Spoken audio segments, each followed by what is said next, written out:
इसको अगर और गहराई से सोचे, विचारे, चिंतन करें, मनन करें, श्रावण मास की बात अभी कर रहे थे, जीवन का समाधान क्या है? कुछ लोग सोचते कोई मनुष्य आएगा उद्धार कर दिया। कल जैसे हम लोग पर्यावरण पर बात कर रहे थे, हमने कहा कि दुनिया में सबसे बड़ी विडंबना क्या है कि हम लोग सोचते हैं, रॉबर्ट स्वामी ने कहा कोई व्यक्ति आएगा और इस पृथ्वी को ठीक करके चला जाएगा। हम नहीं करेंगे, हम पौधे नहीं लगाएंगे, हम ऊर्जा का संरक्षण नहीं करेंगे, हम पानी बर्बाद करेंगे, बिजली जलते छोड़ देंगे, पंखा चलते हुए छोड़ देंगे, कोई और आएगा वो उसको ठीक करेगा। ये काम सरकार का है, समाज के लोगों का है, पर्यावरणविदों का है, हमारा नहीं। ये सबसे बड़ी विडंबना है। धरती, प्रकृति, सृष्टि इसी के कारण नष्ट होगी, पर्यावरण इसी के कारण प्रदूषित, कोई और करेगा। उसी तरह हम सोचते हैं कि हमारे जीवन का समाधान कोई और मसीहा आएगा और हमारे जीवन का उद्धार करेगा। परंतु जो गुरुदेव कहते हैं तुम्हारे जीवन का मसीहा केवल और केवल तुम हो, और तुम्हारे जीवन का मसीहा कौन है? वह है तुम्हारा विवेक। इसलिए विवेक की दृष्टि अपनाइए, विवेक की आंख को खोलिए। आंख की बात कर रहे हैं, विवेक दृष्टि विकसित करिए। जीवन जीने के लिए किसी का वरदान काम में नहीं आता। जीवन जीने के लिए प्रकृति में केवल और केवल सत्कर्म है, सद्भाव है और सद्विचार है। इन तीनों को जीवन में भरते जाइए, भरते जाइए, जीवन का समाधान आपको मिलता चलेगा। बस विवेक दृष्टि आ जाए तो बात बने। क्या देखें, क्या न देखें, क्या सुने, क्या न सुने, क्या करें, क्या न करें, ये द्वंद में हम लोग इस कंफ्लिक्ट में जीते रहे, चलते रहे। सच करिए तो आपके पास किस चीज की संपत्ति है? कौन संपत्ति? कर्म की संपत्ति, विचार की संपत्ति, भाव की संपत्ति। उसका पूर्ण नियोजन करिए, पूर्ण नियोजन। और कहाँ करिए? किस कंपनी में करिएगा? इन्वेस्टमेंट कहाँ करिए?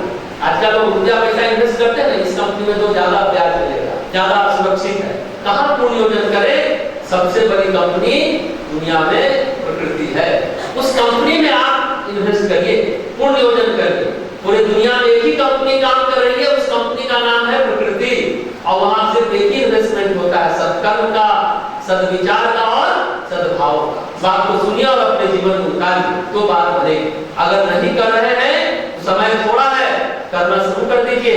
अगर कर रहे हैं तो और ज्यादा करें। इसी को कहते हैं क्या? जागृति, जागरण, होश।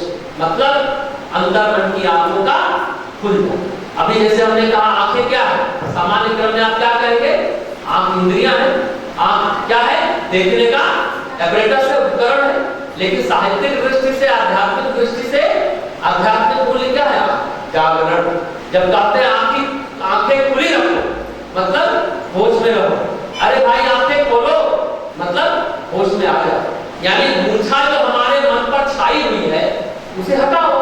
श्रावण मास सुनने का मास है, जब सुनेंगे तो आंख खुलेगी, होश में आएगी। देखिए आदमी तन से मूर्छित नहीं होगा, 24 घंटे वो मन से मूर्छित रहता है। तो जो भी करो अच्छा या बुरा होश में, मूर्छित होकर मत करो। लेकिन एक बात देखिए, बुरा काम कोई आदमी अगर होश में करता है ना तो ज्यादा देर कर नहीं पाता, क्योंकि होश उसे बहुत देर तक बुरा काम करने नहीं देता।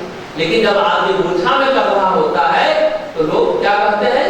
तो केवल भांति भांति के बहाने बनाते हैं। देखिए ऐसा था ना इसलिए ऐसा हो गया, वैसा था इसलिए ऐसा हो गया, भांति भांति के तरह तरह के बहाने बनाए। तो मन की आंख को खोलिए और होश में रहिए।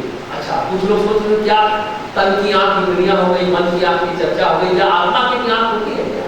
जरा बताइए, आत्मा की आंख होती है?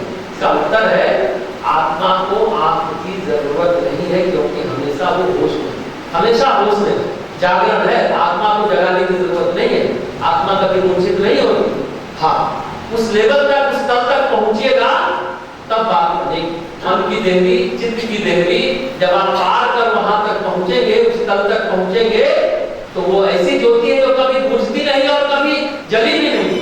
अनंत काल से वो प्रकाशित है आत्मा की ज्योति, वो कभी बुझती नहीं है, कोई आवरण उसे छीन नहीं कर पाता आत्मा की ज्योति। ये बात समझिए, यही है वेदांत, यही है उपनिषद। लेकिन आंखों पर बहुत सारे गीतकारों ने गीत लिखे हैं ना, आंखों की बदहोशियां और क्या क्या है, आंखों में हम तुम हो गए क्या है दीवाने, तेरी आंखों के सिवा दुनिया में क्या रखा है, अखियों के झरोखों से मैंने देखा जो सामने। तो गाते हैं कि नहीं आप? और उनका नया नया गीत क्या है, एक आंख मारू तो, ये सब दिया ना, क्या क्या है, इस तरह के गीते हैं।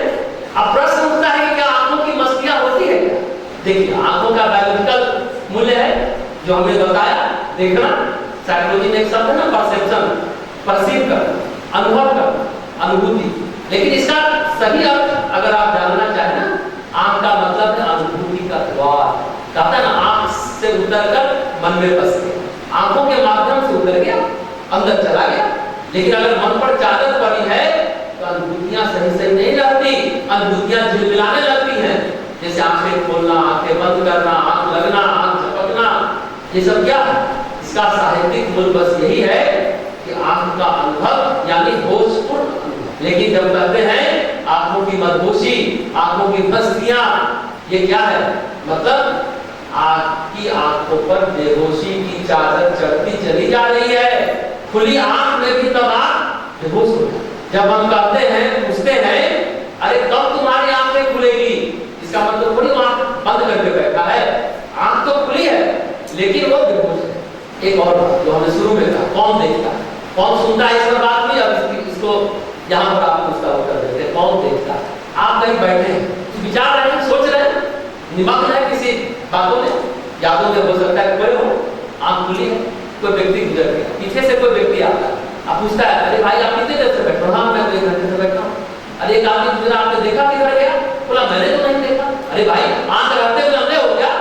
एक सामने से गुजरा व्यक्ति, आपने नहीं देखा? बोला मैंने नहीं देखा।